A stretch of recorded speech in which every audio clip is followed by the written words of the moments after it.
Hi everyone, welcome to another episode of Gallery North's Virtual Artist Encounters. I'm your host, Kate Schwarting. Today we will be visiting with artist Lori Horowitz in her studio to learn about her process. And Kate, you have some images that we're going to go through. Maybe we can flash back and forth. Okay, that's the last image. Yes. Okay, all right. We're going to start with some of the early work. Let me go back to one. There we go. Okay, so this is a really early piece I did about 7 years ago, and it's based on Kings Park Psychiatric Hospital. One day when out and about, I took a wrong turn and found myself at the site of Kings Park Psychiatric Hospital, where I was immediately stunned by the fact that all the buildings were closed with the exception of one that was still active. And somebody came running after my car. And at that point, I was intrigued and started researching the site. And over a couple of years, I took hundreds of pictures of the site, showing the decay and basically doing a lot of research on what happened there and the site. So it's kind of a documentary of the decay and the life that had gone on during that time. Next slide. This is another piece. The first one was called Inside Out. This one is called Imprisoned. And it's just the feeling of being in this place at a time where all sorts of different social and psychological problems were basically dealt with by imprisoning these people inside this community. And many people that I met subsequently worked there or knew somebody who was institutionalized there. And in this series of about 20 pieces, when I showed them, I had a lot of people revealing, you know, things that had happened to themselves or their families in the past. Next slide. So after working with welding and torch work and finding myself making very heavy pieces that were difficult to transport, I decided to start working with copper screen rather than solid metal. And the screen is very interesting in that it works like a scrim in theater. And my theater background dealt a lot with lighting and with different special effects. And what I did here was I took one large piece, 8-foot piece of copper, and I using a torch, I burned the image of this person into the copper and then just basically bent it in position and formed this old man. And one day while walking with a small portrait from one room to the next, I had my iPhone on and the light went through the screen and projected the shadow onto the wall. So at that point, I realized that these are very compelling images, and in fact, the shadow is the finished piece. So I started working on this type of work for quite a while. Next image. This is another one. It's called All Dolled Up. And these are all based on people I take photos of. So this woman was in the supermarket. She had a red beret on and was all dolled up with her false eyelashes. And she was very chatty and told me a little bit about her life and her history. And I made this piece also in the same technique as the other. It's interesting, when you burn these images into the copper, when you sculpt them, you have to allow for the depth. So they are actually 3 times larger, the drawing, than the actual burn that's in it because of the depth of the piece. Next. Okay, so this is a combination. It's called cut and blow. And this was taken from a photo I took down in southern Florida, a landscaping couple. This one deals with the questions and the problems of immigration. They were, again, very happy to have their portrait taken and shared a little bit about where they had come from. They were Cuban, they had come across, and basically were very happy to be working. And in terms of technique, it combines the burning of the image into the copper, which is the one you see on the left. And that is done, I use different types of gases. I either use oxyacetylene, benzene, or propane. And the color that I get in the image is has to do with the intensity of the heat and the type of gas I'm using. So this is an earlier one, as I got more proficient at it, I was able to get a really huge range of color. This next one, after some time, my hands get very tired of working with that copper. It's extremely difficult to do. It's all done by pushing and pulling of the copper. And I went back to my comfort zone, which is working in paper mache, which is what I've learned from doing exhibit work in the past. And my base is paper mache and chicken wire. And I find that the chicken wire is the most amazing material because I can get tremendous detail with it. And then there's about an inch of material over that, which is the paper mache, which is done with Bounty paper towels and craft paper. And now that Bounty is really in high demand, I'm not going to be working in paper mache unless I get some lucky donation of paper towels. Okay, wrong way we're going. Yeah. Yeah, it was taking okay, itself so for some reason. This is called Lovebirds, and this is based on a encounter with a guy from Washington Square Park that I assumed was homeless, but after photographing him repeatedly over a couple of years and kind of stalking him a little bit, there's a number of people who I take pictures of from Washington Square Park. I met another woman who was also a bird woman, and she basically introduced me to this guy whose name is Larry. And I had a perfectly lovely conversation with him. And he is a member of a bird society and just loves the birds and connects to them and is not homeless and is quite intelligent. So a lot of these pieces have to do with judgments and interactions with people and getting past the facades. Next. This one is called All American. And Hot Dog Man down in Southern California. And this was a candid shot. He was Hispanic descent, probably illegal alien, was not happy with me taking his picture, but I just loved the look of him, and I just felt like I had to bring attention to his situation and what he was doing to sort of make ends meet. Now this was an attempt, it's called Every Head Counts, again having to do with immigration and place in society. And this piece is really a meshing together of the paper mache and the screen lighting techniques. I just found it to look a lot like a holograph, and wanted to pursue that and move things a little further with that. But it has a lot of, you know, being lit from inside as well as being lit from outside. Next.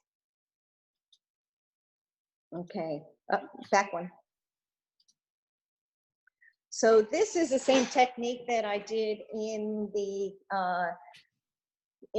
Every Head Counts, and again dealing with, this is from the Burned into Memory series, which has to do with, again, aging, loss, and dementia, and the idea of being transient.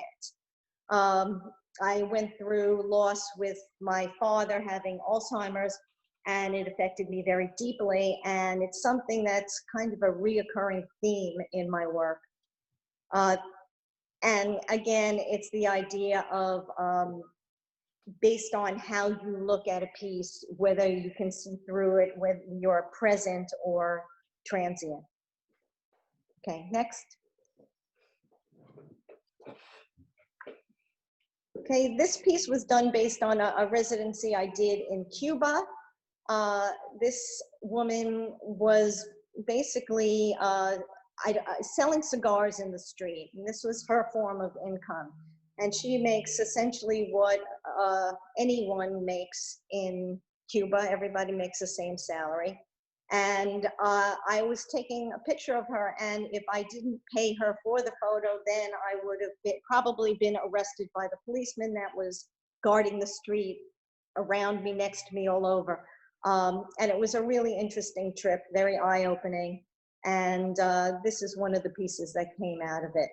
Now, this piece is also done in encaustic wax and mesh. Again, I'm turning to the mesh to get a more open feeling and to be able to penetrate the facade.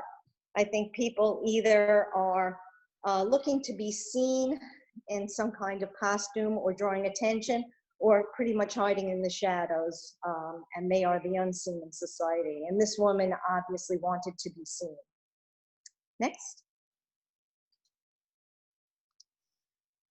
This piece was done more recently, and it's taking different elements of portraits from the Burned into Memory series, and it goes towards this new series I'm working on called Exodus. And this one was inspired by an encounter I had with a very old friend from the past, and a story about her father, who I knew well, who had been in the Holocaust, and a story that had come out about him. At which point I made this piece. Next. Now, this is a new installation I did which started about 2 months ago. As a result of not interacting with people and taking photos as I usually do, I've gone back to my roots, which is being one with nature. I prefer to be outdoors than indoors. In my past, I've made pieces that are a lot about nature. I take nature walks almost every day, and I'm in the woods. So I came upon these root formations and took literally hundreds of pictures of them, and they somehow personify and relate to what we're experiencing, I think, in the world right now with COVID, and with the idea of people needing to find place and comfort, support for one another, and basically survival. And I put this installation, I cleared out the spot in my scary room downstairs, and put in an installation using many of the drawings that I did, as well as some of the installation pieces. I believe there's a short video of this that you can get a better look at it. Yes, let me stop sharing this one, and I will pull up the video for you.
Okay.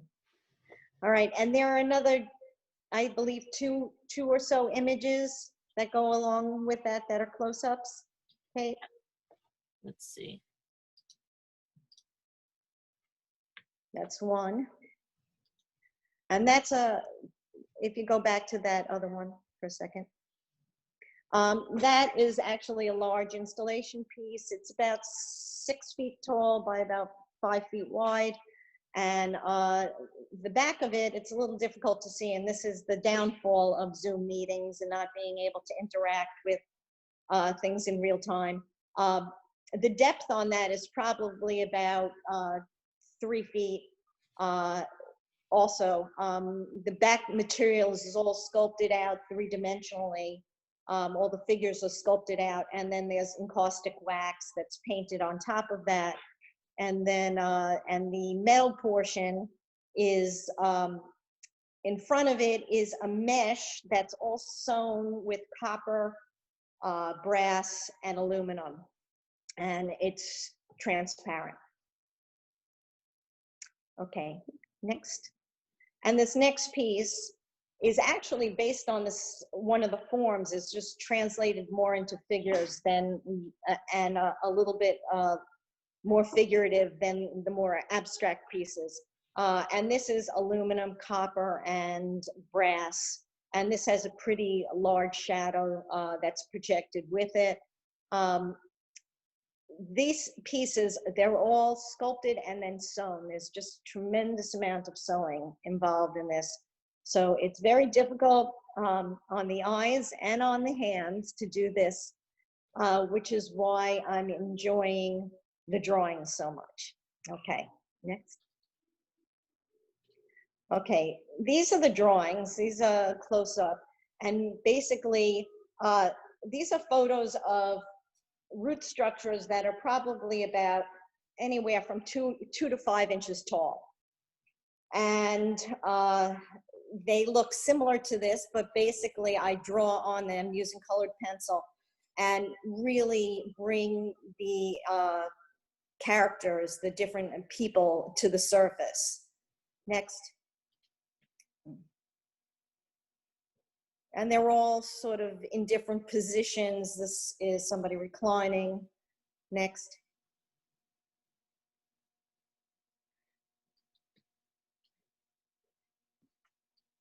You keep going.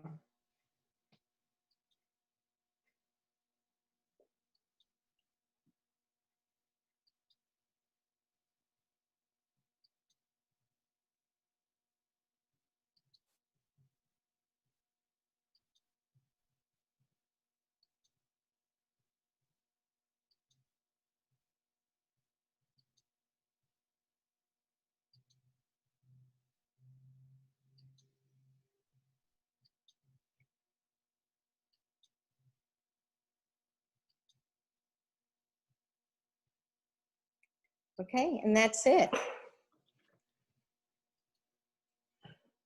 All right, here I am again. I have one question here from Beverly. I'm going to unmute Beverly. Hi, Bev. Hi there, Lori. I didn't have a question. I'm just amazed. I haven't seen any of this new work. Okay. So you're painting, you're taking these roots and you're painting things that look like people and animals. Yes. Yes, I'm sort of finding the humanity in nature and sort of getting back to, I think pretty much all form and design is derived from nature. One of my inspirations is Antonio Gaudi, and his work is all about forms in nature, and it had a profound effect on me when I saw his work. And a lot of what I do is, because I am partial to figurative work, also I study the drawing of old masters, especially Da Vinci. I have my Da Vinci Bible that is my favorite book, and I really spend a lot of time learning structure and form and muscle and mass and really understanding it. And I feel that if you have a really good ability to translate what you see without struggling, getting it where you want it to go. I think then you have nothing in your way in terms of holding you back from making the type of work you want to make. Wow, I can't wait to see it in real life. One day. Would you When like the to, plague is did you want to show us around a little bit your studio space there? Were you? Sure. I have been very challenged with internet. So I'm going to move slowly and see if I can get this to work how I want it to. Let's see. I have to speak. Okay, here I am. No, here you are. All right. Okay.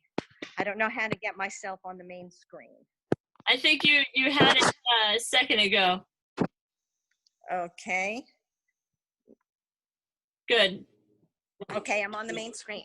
Yep. Okay, so here I am in my studio. I am very privileged to have a fabulous studio that is attached to my house. And so I don't need to go far to actually do work. These are some of my pieces that are hanging around.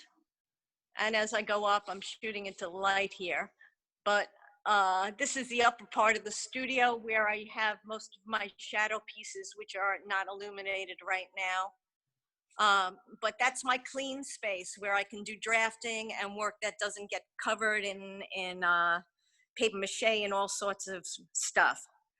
Okay, these are some more of my pieces here. See if I can get closer without losing you. Okay.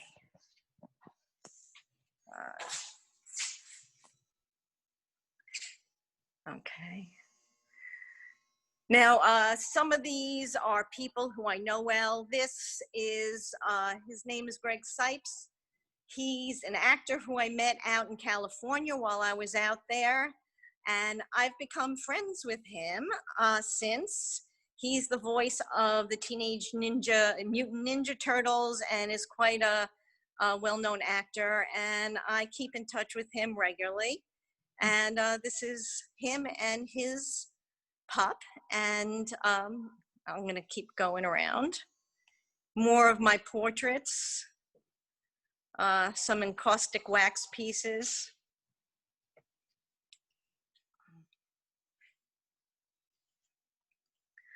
This is probably the most recent, and this is all encaustic wax and fiber and copper, a whole bunch of different things in here. So it's taking these photos and sort of almost making a soft quilting out of it and then painting it roughly with wax. And here are more, I have more and more. These are ones I just finished, which aren't in that other portion of the installation. This one is one of my favorites, which is called Squatter, another man that I thought was indigent, who was not. He's wearing a J. Crew jacket and is just aging gracefully. This is another one that's based on a photo, which I can show you here. If you can see it. Mm-hmm. This was taken in Coney Island, and that's. Oops, you broke up a little bit there, Lori.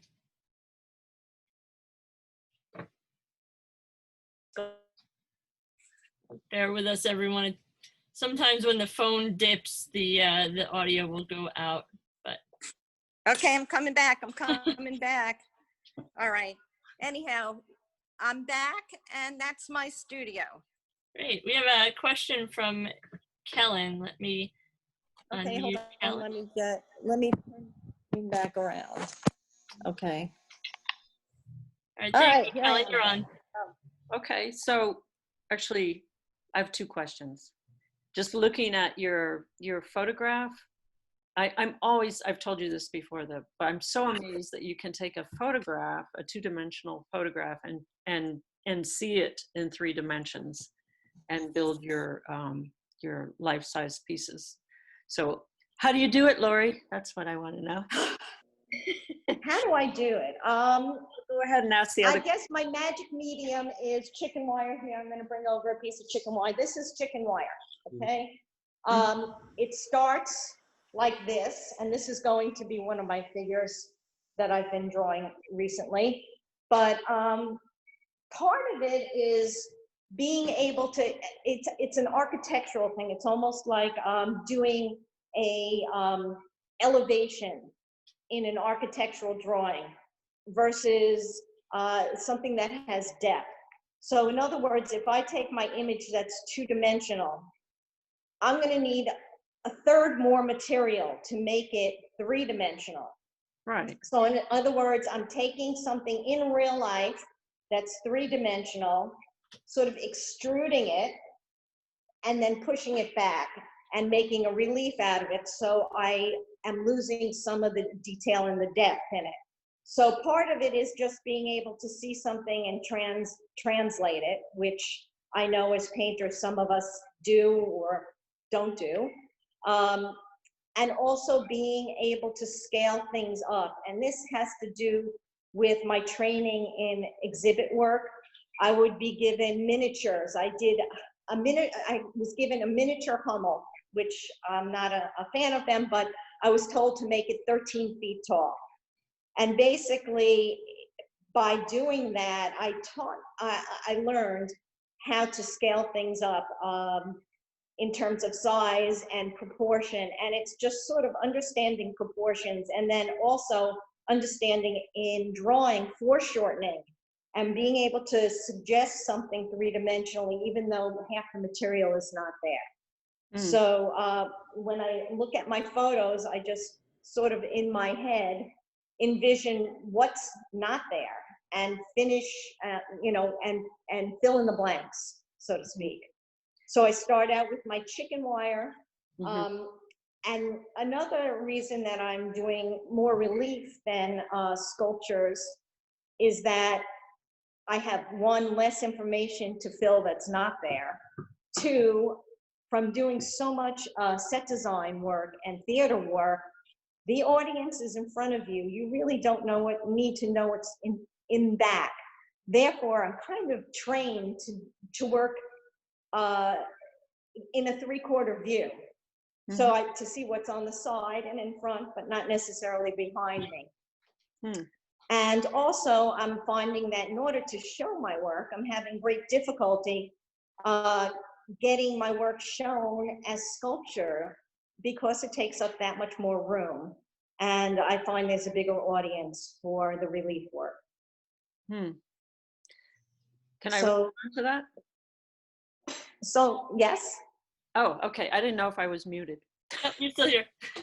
Okay. Well, actually, one of my favorite Australian artists, Brett Whiteley, said that in order to do a drawing or a painting, he had to know what was on the other. He had to envision it in 3 dimensions. He had to be able to see it from the other side. So that's basically what you're doing, but I'm very impressed by it. So, and you answered my second question about how theater has influenced your work.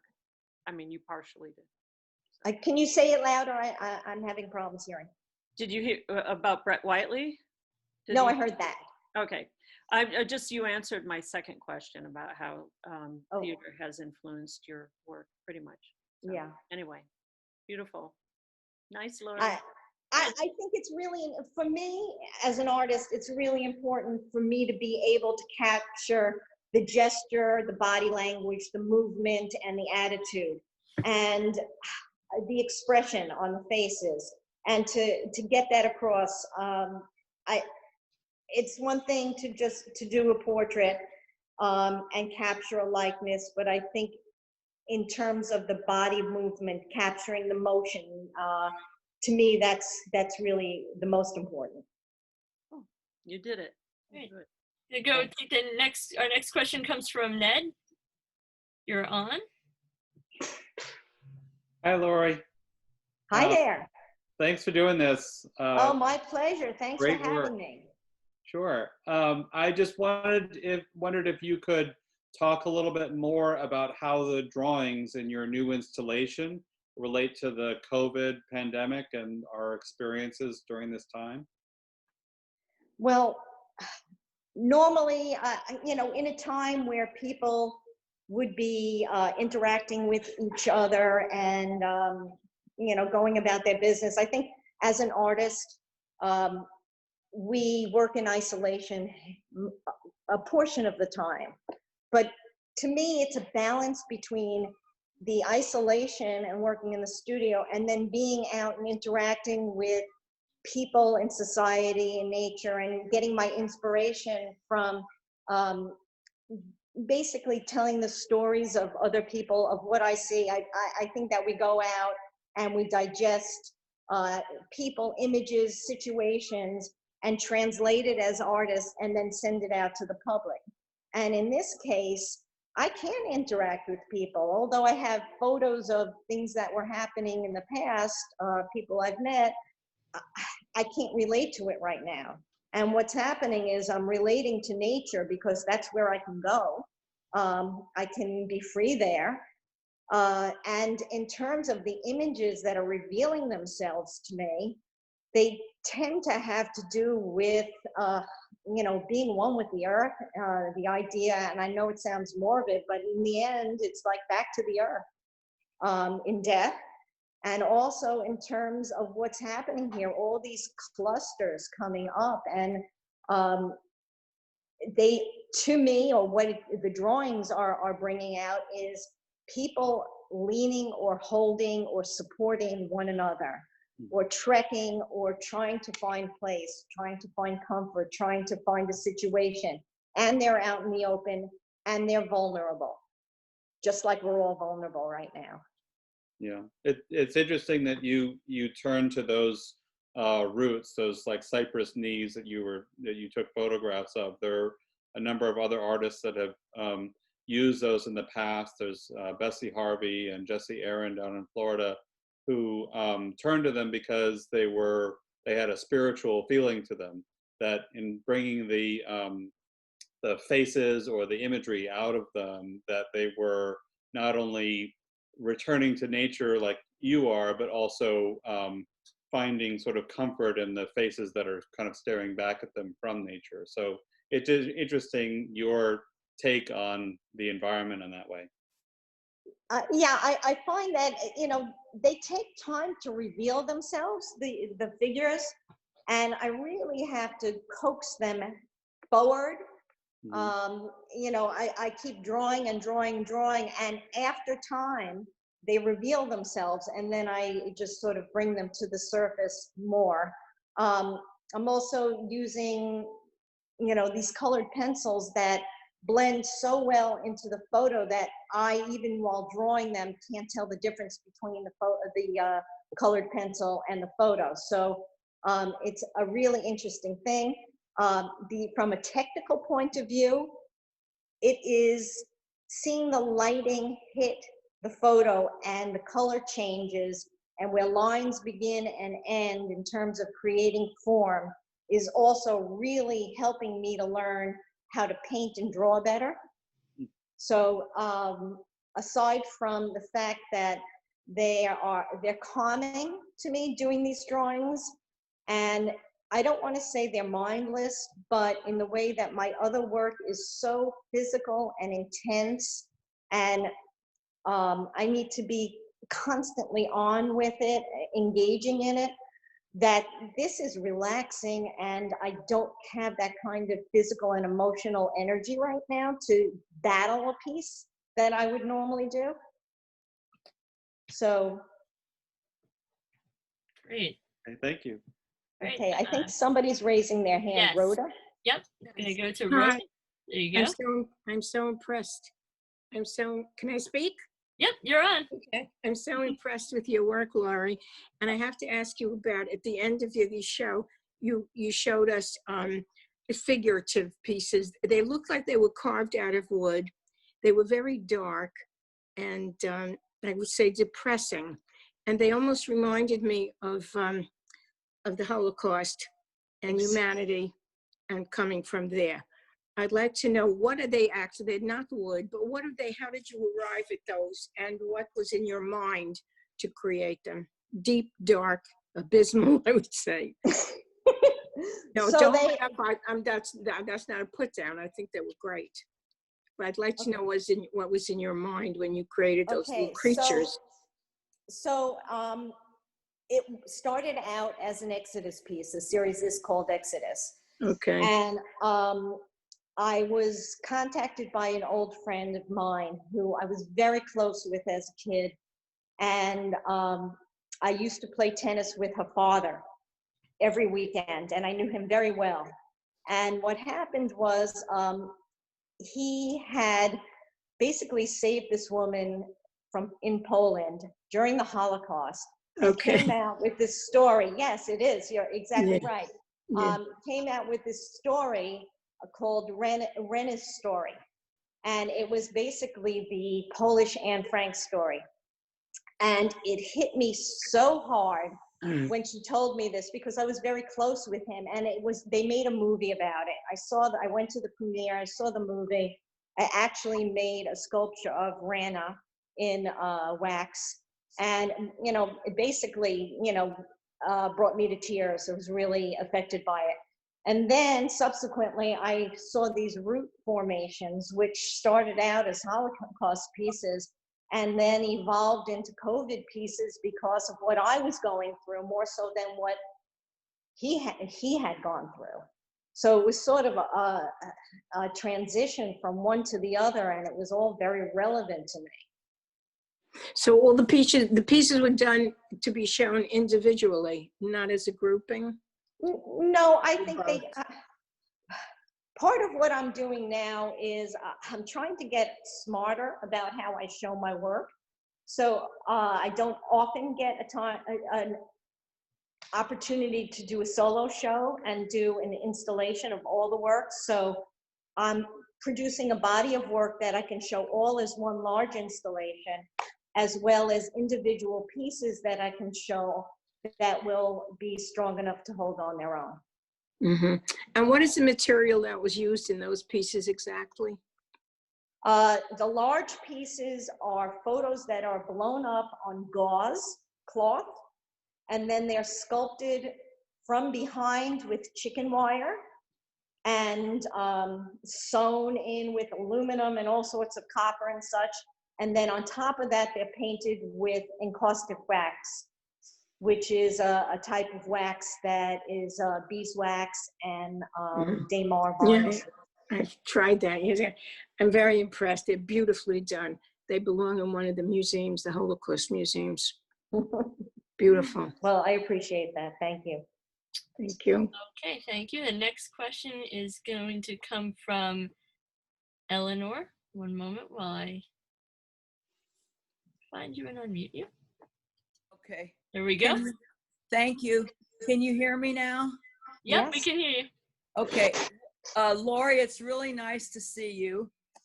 You too as well. Yes. I'm used to seeing you in real time. Yeah. You look nice on camera.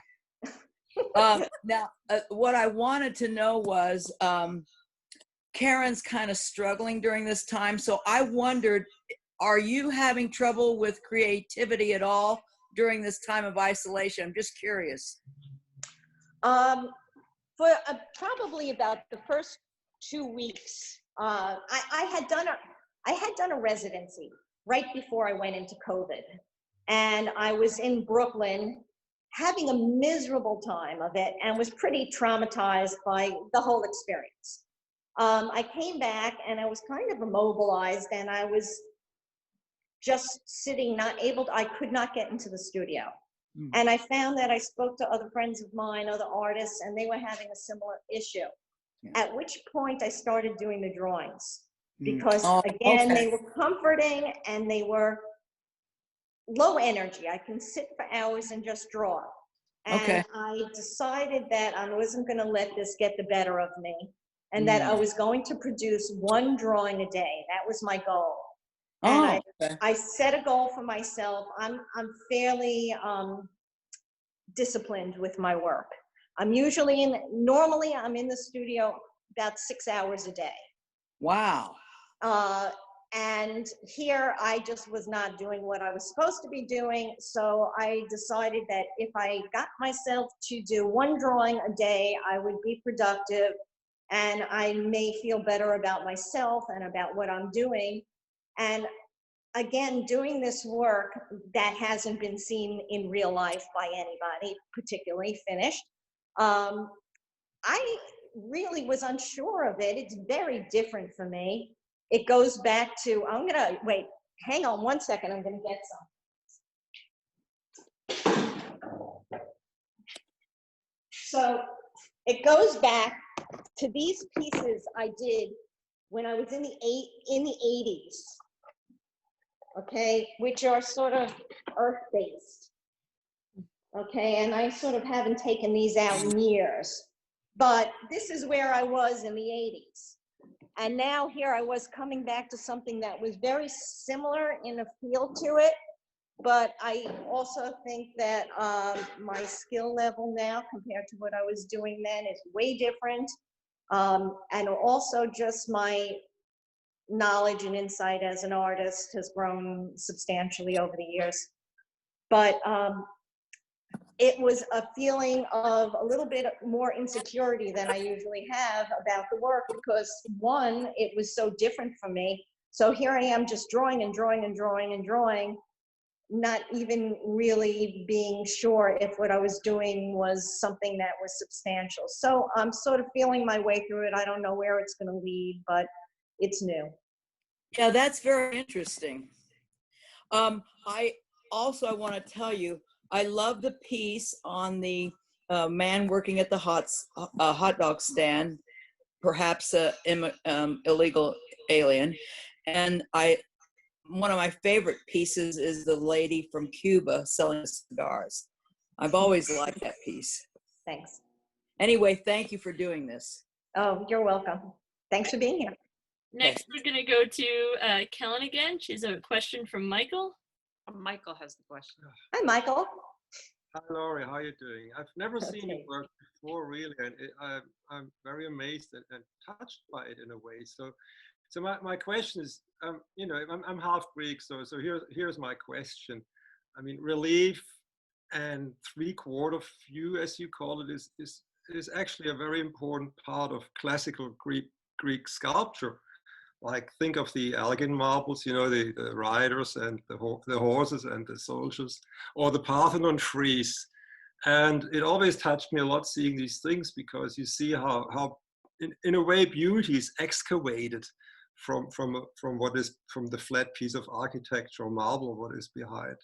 Do you have any connection to that, or did that ever inspire you, or are you completely? Actually, yes. So I'm the Jewish girl that goes into every church. Okay, so wherever I go, I'm in a church. I am taking pictures of the sculptures, of the wood, and they're done in a very similar way with wax and wood, and they've survived centuries with what people have done.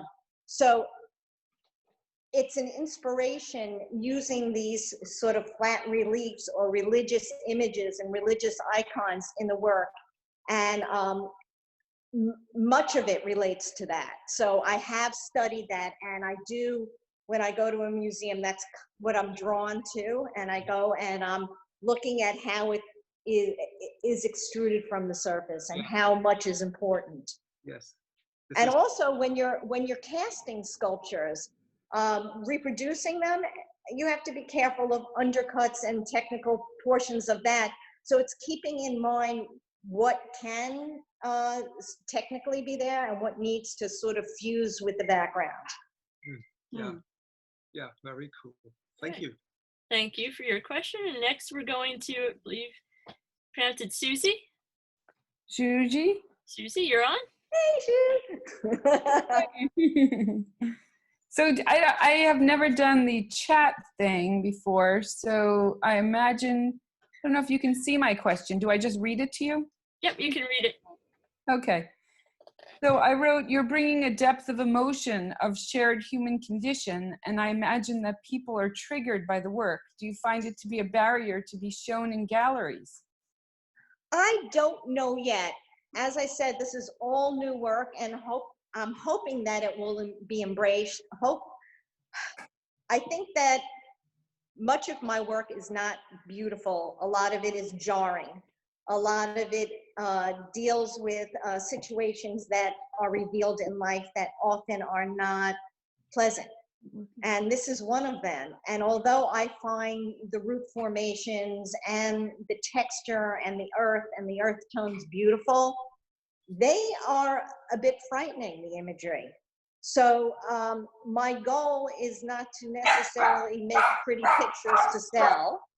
Sorry. But my incentive is to evoke emotion, and hopefully it'll do that, and hopefully galleries will feel the same way. Can you unmute me? Oh, Yep, there we go. thank you. Sorry. Yeah, I have active dogs here. Yeah, I noticed the colors that you're choosing are very earthy colors too. And Paul was watching it in the beginning, and you know, it's like the kind of like the ochre color or the reddish color. You know, it reminds me of blood or you know, and just the earth tones.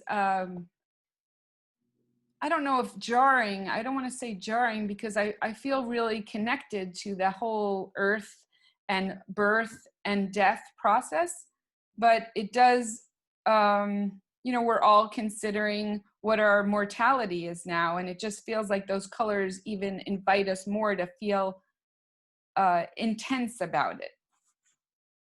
I think that's probably true.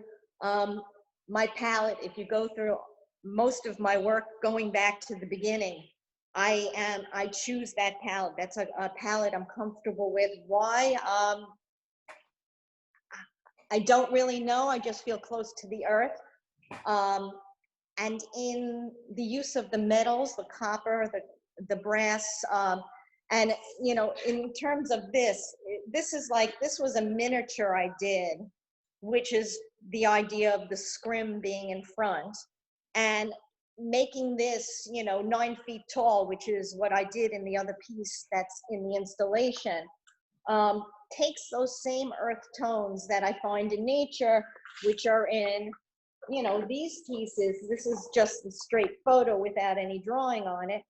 And, you know, taking those colors, bringing them up, and I think they're believable. I think that's part of it. They're not pastels to me, and some very bright colors seem synthetic to me. And although they're found in flowers in nature, I never do flowers. I just stay away from it. So I'm always going towards the plant and the root and the dirt and the wood and carving wood, playing with those type of forms. Thank you. Okay. Anybody else? Yeah, Are we still there? Yeah. I left a question for you. It's Okay. What I can't see the question. I can just see you in the cosmos. Okay. Okay. Look, I really enjoyed this show. You're a great artist, and you're a genius. But I wanted to know, it's a question, you know, coming from my marketing business background. I saw immediately marketability in the memorial market. So I was wondering, do you ever create, you know, recreations of people or images or sculptures of people who have passed, that somebody who loves that person or people who love that person want to have in their home again, who they can't have? Instead of taxidermy, have a sculpture of one's mother with a shopping bag, or, you know, buying something from Fortune Ops, which doesn't exist anymore, or with a dog on a leash, or anything like that? Do people ever ask you for that? And is that something you'd ever? Funny you should ask that question. Okay, a number of years ago, I was asked to do a outdoor sculpture of a young girl who was about 12, who had passed away. She was disabled to start with and had a rough life. I was given photos of her. I was given about 4 photos of her, and they couldn't afford to do it in bronze and asked me if I could do something for them and do an outdoor sculpture. And I had been working in something called bonded bronze and made a outdoor sculpture material that was extremely difficult to do. It was bronze, cement. There was a welded steel armature. Then I created something that was almost like a suit of armor around it out of metal, all sewn together and then coated with this material. And I got her likeness. They were very, very happy. It stayed in outside of my studio. I tested it. I threw it in salt water. I did everything to make sure it would hold up. I installed it at the site, which they had asked me to. And 2 days later, somebody had destroyed it. Somebody had cracked the back of it and split it open. Wow. And if I tell you this, somebody had to have hit it with a sledgehammer. Wow. Now, no good deed goes unpunished. The only thing I charged her for was the materials, okay? Because it was something that I was like, okay, I feel really bad. I'm so sorry for your loss, that kind of thing. I will do this for you. Subsequently, I was sued. Oh, wow. Okay, and I was sued, and I actually had to pay them. Oh my God. In the end. So would I do that again? I don't know. I would have to think very hard about that. Yeah. But I don't mean that. I don't mean something outside of sculpture. I mean a soft sculpture. My mother used to make soft sculptures of people. If she made a baby, she made a person who used to take in my car. She wanted me to have it in the car, so it looked like I had someone in the car. And these guys who worked in the service station were playing with it and dancing with it, and they destroyed Pierre.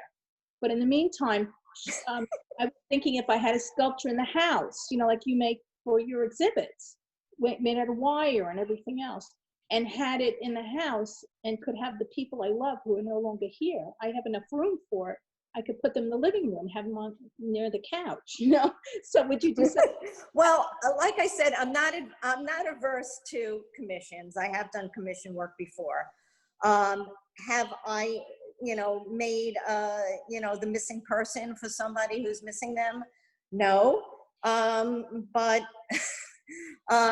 most of my work is just based on stuff, on issues that I find in society or issues that move me. I did work as a commercial sculptor for many years. I did Spider-Man for Marvel, that kind of thing, where I was commissioned to do specific pieces. Okay, great. Thank you. We have time for one more question. This one comes from Mitchell.